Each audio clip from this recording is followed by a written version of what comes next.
Alam niyo ba mga kapatid, mga kaibigan, mga minamahal natin sa Panginoon, that the greatest expression of the perfect love of God is no other than our Lord Jesus Christ. Siya ang pinakadakilang kapahayagan ng pag-ibig ng Diyos. Ang pagkakatawan tao ng ating dakilang Diyos. Ang kanyang pagkakaroon ng kanyang bugtong na anak.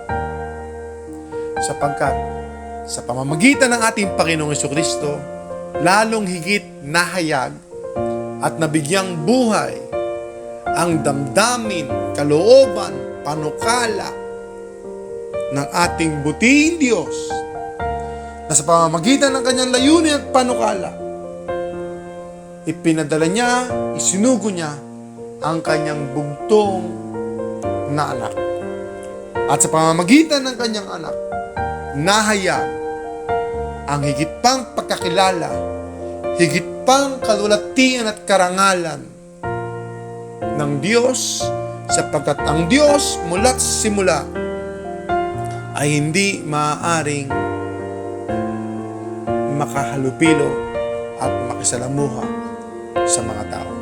Ngunit sa pamamagitan ng anak, ang Diyos ay nahayag, gayon din ang kanyang layunin, maging ang kanyang kapahayagan ng kanyang pag-ibig sa tao.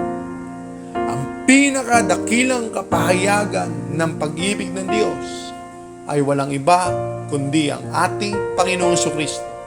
Kung kaya dapat po nating maunawaan at maintindihan ang kaibuturan ng pagpapakababa at pagsuko ng ating Panginoong Hesus.